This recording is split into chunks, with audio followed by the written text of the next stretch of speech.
everyone, you're watching Centerline Designs. My name's Cole and we got another welder review to do today. So YesWelder has sent me the Firstess DP200. This is a fairly new to market machine. They just got the Canadian warehouses stocked, so they sent me one for review. Full disclosure, I didn't pay for this machine. They did send it to me, but I've been eyeing it up for quite a while and I'm really excited to get to learn more about it and test it out. I have not yet tried this machine at all. All I did was pull it out of the box, and what you see here is everything it comes with. So the DP200 stands for a double pulse or dual pulse 200 amp MIG welder. And there's a lot of advantages to pulse MIG welding. So the standard type of MIG welding that you see out there most commonly in the DIY light industrial area is short circuit MIG, where the wire has to hit the base metal, burn back, and it works. It is susceptible to cold joints and it can create a lot of splatter. Traditionally, pulse MIG welding has been largely used in industry, and companies like YesWelder are bringing the advantages of pulse MIG welding to a DIY consumer at a very affordable price. The pulse MIG welding generally goes into what's called a spray transfer. It's in hotter arc, it throws little balls of metal at your base metal. It almost has no splatter if you've got things dialed in correctly, and single and double pulse modes allow you a lot of versatility in the welding. It also allows you to open up to aluminum MIG welding. I unboxed this machine. This is everything it comes with.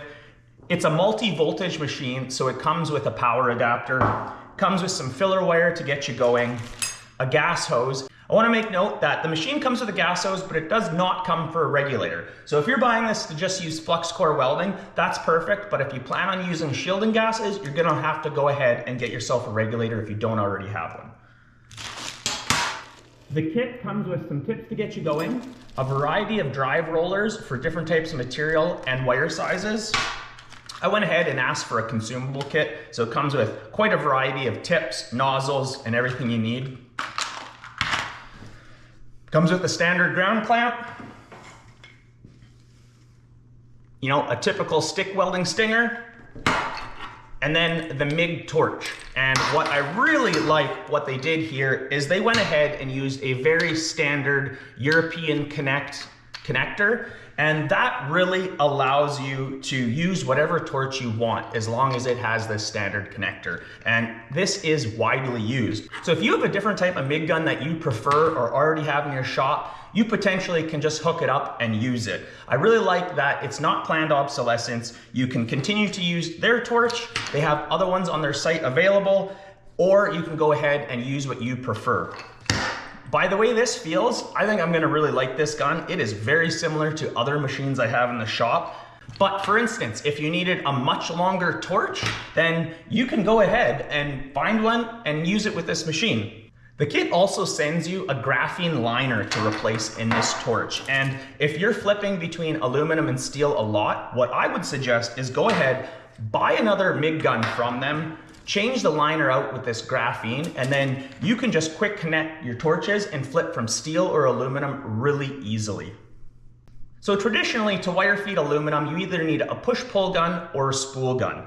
And with a gun length this short and the graphene liner, it now allows you to push aluminum short distances, short gun lengths, and the double pulse features of this allow you to get into the spray transfer that is required for aluminum wire feed. And not only that, this machine is compatible with spool guns if you need a really long lead or need to get into other areas, because when wire feeding aluminum, you're limited to the diameters because the aluminum is much softer and harder to push down your gun. So you can't go down to like 023 wire. It's just too small. It's gonna gall up and get jammed. So if you like wire feeding smaller diameter aluminum, go ahead, get yourself a spool gun attachment for this, and you won't have any issues. So with all the accessories explained, I want to go ahead and focus on the machine now. So as you can see, it's got a very large 7-inch LCD screen, and I've gone ahead and read the manual, so I think I have an understanding how to navigate through it. They do pride themselves in making a quite user-friendly interface with this. I know, being a part of their YouTube channel and their Facebook group, they went back and forth with the DIY consumer quite a bit to try and dial it in and make it what the customer is actually looking for. If we open up the side here, just like any type of MIG welder, you have the area of the machine that holds your filler material. This welder can take your standard 4-inch spools, which also work with a spool gun, or you can go ahead and get 8-inch spools of wire so that if you're doing a lot of welding, you don't have to change them frequently, and it's often more economical to buy filler wire in larger spools. All the adapters are here to change between the different type of spools. You have your drive rollers and clamping here, so you can go ahead and as you change type of wire or wire diameters, you just swap out the drive rolls. It's really quick and easy to do. So another feature that largely will probably go overlooked on this machine is the fact that the firmware is upgradable. So if YesWelder possibly has other features they want to add into it, or there's little bugs in the system, that is going to be able to be fixed by downloading the latest update from their website, I assume, and plugging it into this machine and downloading that firmware. So it really shouldn't be a machine that ever goes out of date. So if you're not familiar with a European connection, this point here is where the wire goes through. These two are the contacts for the switch at the end of the MIG gun, and then over here is where the gas flows through. Just line those up, thread it on. That's it. First impressions of the cable and ground is that they used really high flex cable. It's not super cold, so maybe it does stiffen up in the really cold weather, but at room temperature, this stuff is very pliable, which is really nice because that hard PVC coating can often get really annoying in a shop. So if you're wondering, this lead here allows you to select whether your torch stinger or the MIG gun is electrode positive or negative. So this is connected to the output. So you hook it in and it's electrode positive. Hook your ground up, but it gives you the option to change between the two depending on the type of material or the type of welding you are doing. Okay, I've got the machine plugged in. I hooked up a gas line. Let's go ahead and turn it on.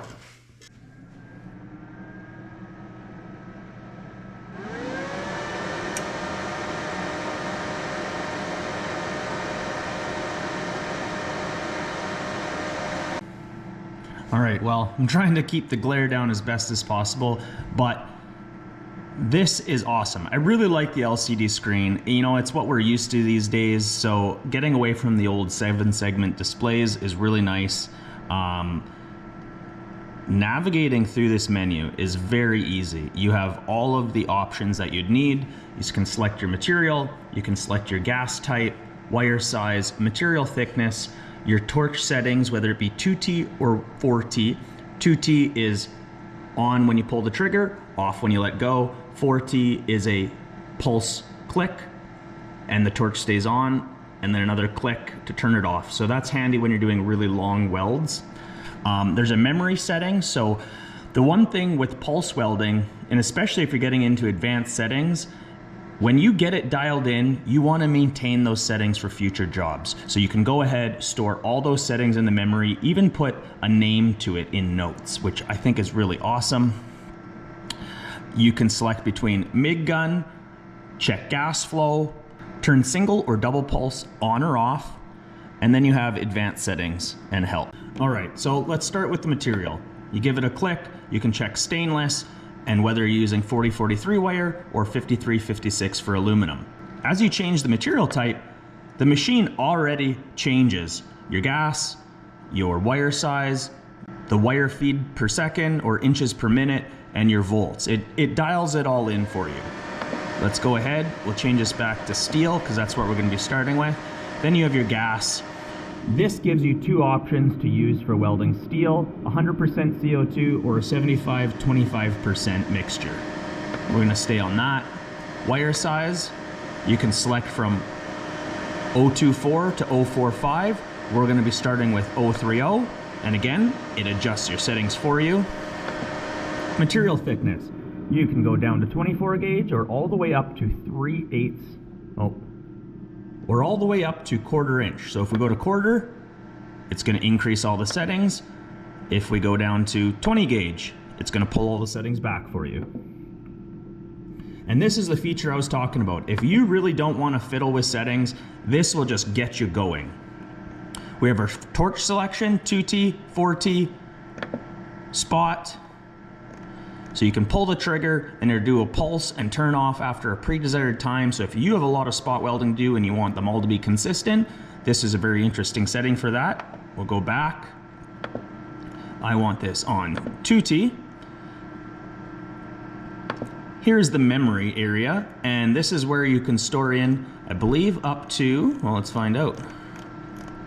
Wow, 50 preset settings that you dial in. That's incredible. You can save settings, you can delete settings. That's a very large memory. You can select between using your MIG gun or a spool gun. We are gonna leave that on MIG gun. Gas check opens your solenoid valve to purge your lines, which is a pretty nice feature if you have a long torch lead. And this is where you can get into pulse settings. You can go single pulse or double pulse, and we'll talk about the differences shortly. We'll leave pulses off. Or you can get into advanced settings where you can change inductance. So your inductance changes arc characteristics. But you can go through, you can dial things in, pre-flow gas, burn back, post-flow. For now, we're gonna leave settings as they are. And then your help menu, which shows you a lot of interesting setups. So if you're unsure on how to connect all these wires, if this is new to you, this shows you how to do it. It's right in here. You don't need the manual. They already included a manual for you. Look at that. Specifications, duty cycles, voltages. They give you, a SKU list to order materials really easily. All your support information. I mean, this is pretty awesome. You just don't see this in a lot of machines out there. They really have it set up to easily figure out what you need to do, especially if you're new to this. Look at that. Now there is a main menu here if we hit the home button, and this is where you can select through your different types of welding. And then you can come over into settings as well, and they let you change between units. You can change the shade. If you don't like dark mode, you can go back to a regular mode. You can reset all your settings. The options in this are pretty awesome. Let's go back to MIG. And I think we got this set up. So as you can tell, that is a really nice user interface. There's actually features in there I didn't even know. Being able to store 50 memory items is really nice. I'm kind of a forgetful guy, and I don't often just write settings down, and having to figure them out every time wastes a lot of time. Having built into the machine diagrams of how to do these connections, again, if you're not a welder all the time, it's easy things to forget. They put it all in the machine so that your resources are right there at your fingertips. I could probably spend hours learning all these settings and going through the menu. That's not really going to be the point of this video. I really wanted to talk about the machine. We'll do some welding. We'll go through the short circuit, single pulse, double pulse. We'll change this liner to graphene, and then we'll run some aluminum, and I'll probably end the video there. In future videos in my channel, you're going to see this machine because this is really cool, and I want to spend a lot more time playing with it. But for now, let's go ahead. We're gonna get some wire loaded into this. We're gonna start with steel at short circuit transfer. We'll move on to single pulse, and then we'll move on to double pulse. And I wanna show you the differences, and then let's do aluminum. Okay, loading wire in the machine. We're gonna go ahead, open it up. I'm gonna run some of the wire they provided. It's really nicely vacuum sealed. It's an 030 steel wire. Solid wire, not flux core.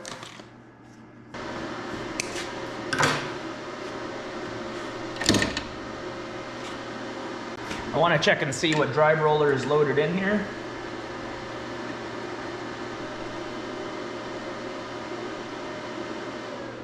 So it was set up for an 035. We're just going to flip that around.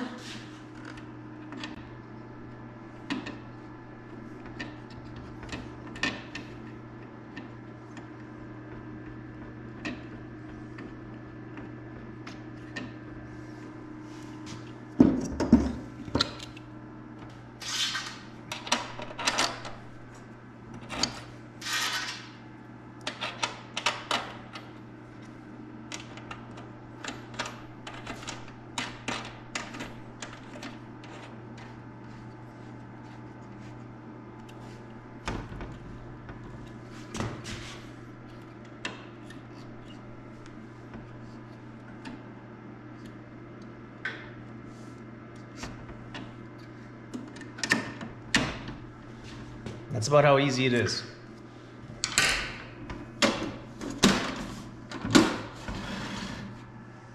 Okay, with the wire loaded into the machine, we need to go ahead and take the nozzle off. It comes off really easily.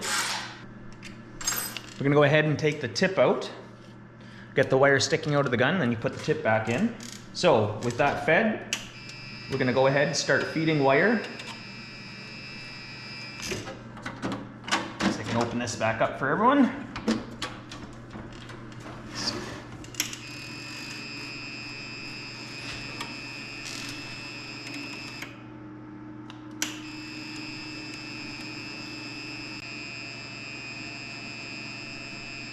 There we go. So I could be wrong, but a feature or a suggestion to YesWelder might be that they incorporate a feed feature for loading versus having to actually engage the machine and hold the trigger, because it seems to time out if it doesn't sense welding, so you had to pull the trigger a few times. Potentially I'm doing it wrong, I'll look into it, but other machines have a just feed wire feature so that it doesn't open the gas solenoid and dump shielding gas as you're trying to load wire. So I'll see what they say. I'll give them that feedback. Okay, with the wire sticking out, we're gonna go ahead, put our appropriate size tip on.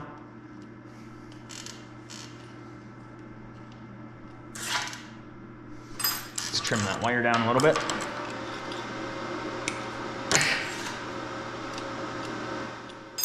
And then you just put your nozzle back on. There you go. Gun's ready. Okay, I'm gonna go get some coupons set up and then let's turn on the gas and see how this thing works. I mean, it's a welder. Let's see how it welds. Okay, I've gone ahead and cut out some coupons out of 3/16 mild steel. I did go ahead off camera and actually change the wire out to 035, being that I cut coupons out of thicker metal than I was planning. And I'd like to do 3 types of welding in this test. We're gonna do short circuit, which would be no pulse, your standard MIG welding that most people would be familiar with. I'd like to turn on single pulse, show you what that looks like and sounds like, because it does have a different sound. And then we'll turn on double pulse.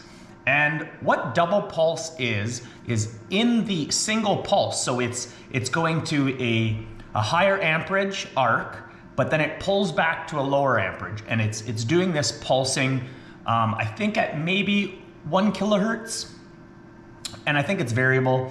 But then double pulse is on the peak of the single pulse, that also has pulses in it.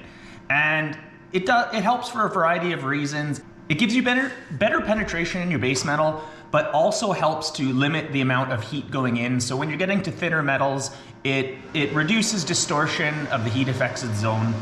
It also produces a much nicer looking weld. And one of the very big advantages of any kind of pulse spray transfer is that it really reduces the amount of splatter. Short circuit transfer, you often have splatter all over the place that you then need to go back and clean up, or it requires some anti-splatter sprays. That's a hard one to say, where you coat the base metal, weld, and then the slag or splatter just wipes off. So going into pulse spray transfer, it allows you to, do a little bit neater welding, looks a little better, it has better penetration. Spray transfer significantly reduces the risk of having a cold joint, because in short circuit MIG, you can have some pretty nice looking welds, but it didn't penetrate at all, and your strength just isn't there, which can be a little scary if you're doing things where it actually matters. But I think that's enough talking. Let's go ahead. We're gonna get some coupons set up. We're gonna start with short circuit, single pulse, and then double pulse. After that, we will change the liner out to graphene and we'll do some welding on aluminum.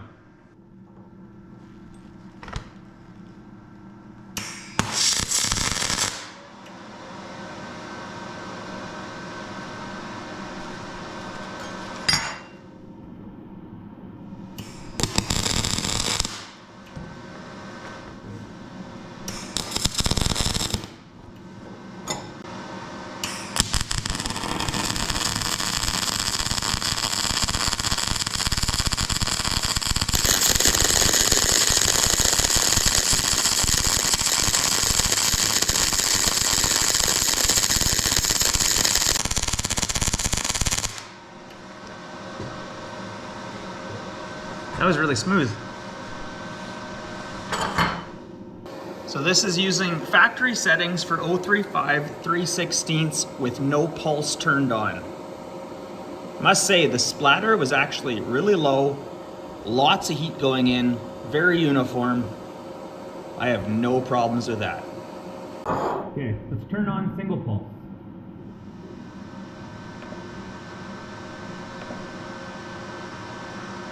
Okay, pulse is on. We have it set to steel 3/16 035 wire.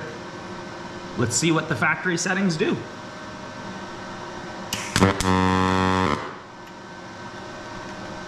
As I mentioned, the first thing you'll notice is the sound is completely different. Because instead of like short circuit where the wire goes, hits the base metal, burns back, and it does that many, many times a second, in single pulse or double pulse, it actually creates spray transfer, which I know I've said many times. And what that is the wire establishes an arc to the base metal.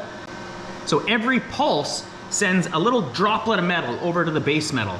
And instead of the sizzling bacon sound that short circuit has, this is much more of a droning sound, as you heard, because the wire never actually touches the base metal. The arc carries a molten ball across, and it's a much hotter, but it's a much different process that has its advantages.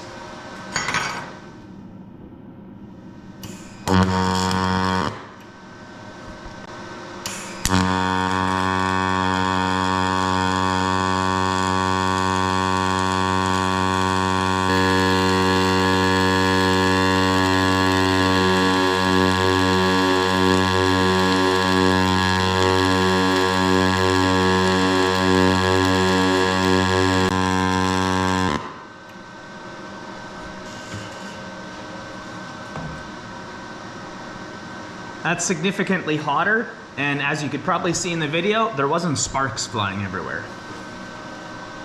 Okay, now let's set it to double pulse, and this is a pulse stacked on a pulse. I'm not gonna go ahead and make any changes to the factory settings, I just wanna see what it does.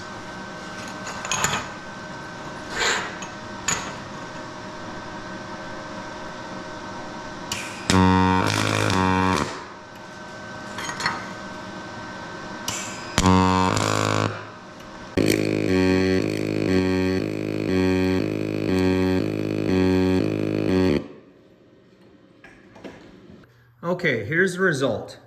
This is a straight short circuit transfer, no pulse. Really, the splatter's not bad. Laid a really nice bead in. I'd be very happy with that. Here, now I know it did splatter. That was a bit of me on the beginning, but that is single pulse. I don't know if it picks up on the camera at all, but it's a little bit, went in a little hotter. The fillet is a little more concave. It didn't undercut. Really nice. And then here's double pulse. Again, really no splatter. If I was a little more practiced with double pulse, you can see it's starting to stack a bead up really nicely. And that pulsing helps to reduce heat while maintaining a really good penetration. And with a little more practice, you could really lay a MIG bead down that looks almost like TIG. Well, all three of those sample welds are really nice, and honestly the short circuit had almost no splatter as well, even though it was sparking a bit more, as you can see in the video. The single pulse, which is what I've done a lot more of than double pulse, was really nice. I love how hot that goes in. It's not undercutting, so it's not too hot, but you can just tell. If I had the appropriate stuff, we could cut it, polish it, etch it. I don't have that here, so it feels to me like it got really good penetration. It went in really smooth. I am super happy with that. And then the double pulse, you could start to see it was stacking up that bead a little bit. And when it ramps down the amperage or the heat, you're effectively putting a little less heat in while almost maintaining the same penetration. And when you get to thinner metals, that's a lot nicer. And if you practice and get a bit better at it, you can really stack in a bead that can make some people question if it was MIG or TIG. So if looks is really what you're shooting for, that's a pretty neat option that typically was never available to a home or light industrial user. Okay, well I think that covers welding steel with this, let's go ahead, change the liner out, and I want to do some welding with aluminum. Aluminum is primarily what I do in my shop, so I'm really excited to see how this performs because I'm used to other brands and spool guns, and I have high hopes for this. As I mentioned before, what I will likely do is just go ahead and buy a whole second gun. YesWelder's stuff is really affordable, and it's not that expensive to just have a second gun set up for aluminum if you switch back and forth between them fairly regularly. Okay, with the tip out, we're gonna go ahead and release the tensioner, coil our wire back up,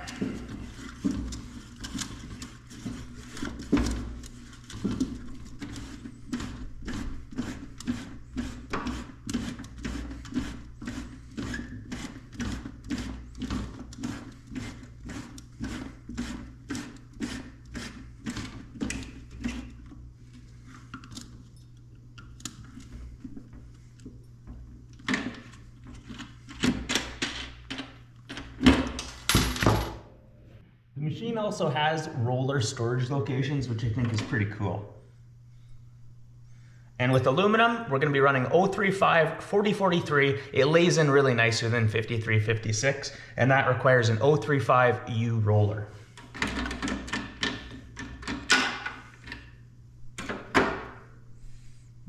U.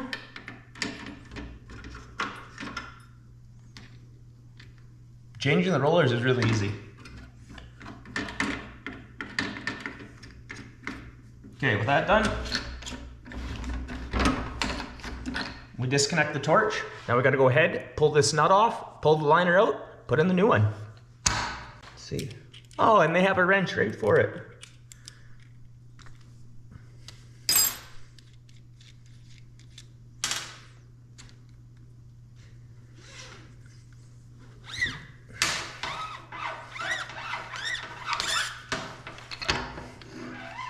Just coil this up, save it for next time. With the gun laid out nice and straight, we're gonna go ahead, push this new liner in.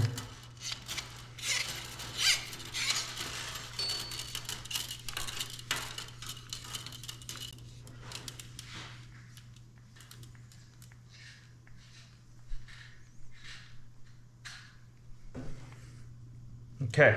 With that liner in, now we just got to trim it to size. Okay.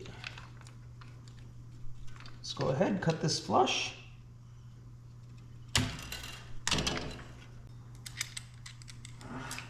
And we just tighten it down. There you go. Graphene liner's installed. Reconnect the torch.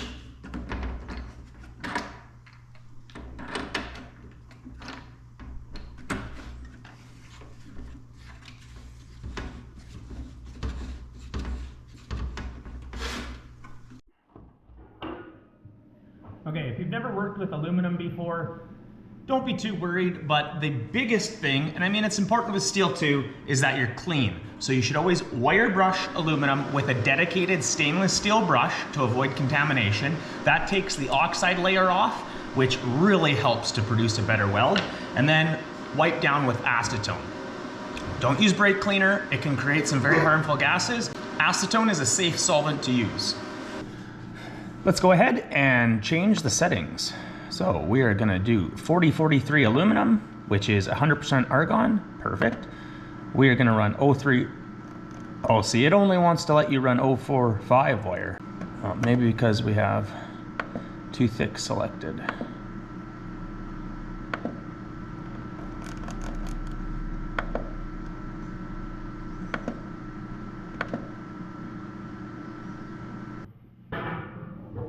Okay, well this is a little bit interesting. They give you two rolls of 4043 035, yet when you select 4043, it doesn't let you select 035. And I mean, I do understand it because pushing aluminum wire is much harder than stainless or steel, which means that thinner wires will tend to jam up, gall up, and they just don't work. That's when you need a push-pull gun or a spool gun. So I'm not sure if they intend for those rolls to get used with a spool gun. I was kind of hoping I could use them through the machine. Here it's kind of telling me that they don't want you trying to feed any less than 045.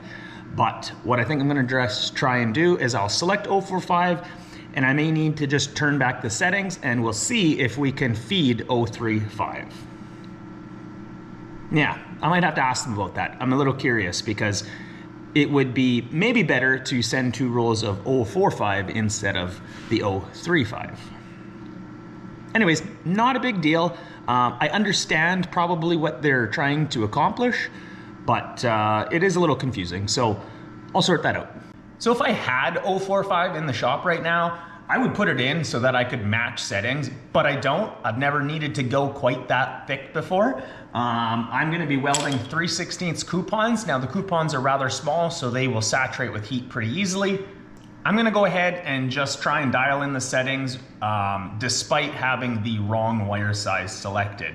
Now this isn't ideal, but I'm gonna try it because I would like to do aluminum welding in this video. So you can't run without pulse when doing aluminum, so we're gonna start with single pulse. Okay, so despite the fact that I couldn't select the wire size that I wanted to use, likely because they don't intend for you to feed anything less than 045, which is fine, makes sense. I'm using what I already know about welding, and I just throttled back the settings for a smaller wire.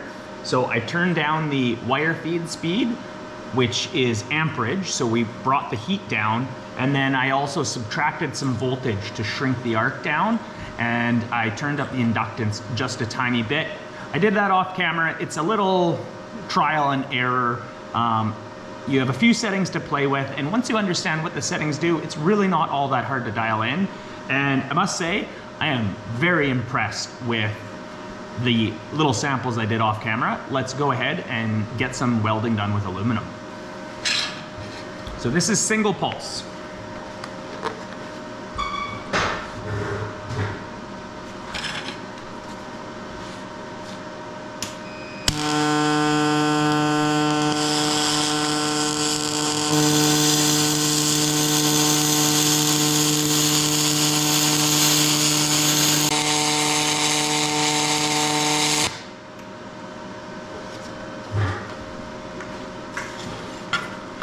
As I say, all I did was spend a couple of minutes dialing this in, and it's pretty nice. So there you go. All I did was spend a couple of minutes, play with a few settings, and to be honest, that welds better than a big brand name spool gun I have. And I also have a welder that's probably 4 times this price that is not that easy to get dialed in. Aluminum is inherently a lot finickier metal to weld, and there's obviously some restrictions when you're doing it. So I'll probably be opting to maybe purchase their spool gun or get another gun, buy some 045 wire, and continue to try and play around with their single and double pulse settings. That way I can just use the factory setup, which is really what I'm sure they've intended for you to do. Me being me, I just tried playing around. And I really appreciate that they allow you to dial the settings in to do things like that. So, wrong wire size is on me, obviously not them. I am absolutely thrilled with how this machine welds out of the box using their factory settings. And over the coming weeks, months, years, I'll be using this machine a lot more. It is quite the little powerhouse at an extremely affordable price. So no complaints here. Everything feels really good. I like the size of this gun. I think that's about wraps this video up. If you want to keep watching my channel, you're going to see this machine used in a lot of videos to come. Probably mainly aluminum. I'll work on getting that set up better in the future. But for now, I'm really happy, and I would really recommend trying this machine out. Have a good one. Cheers.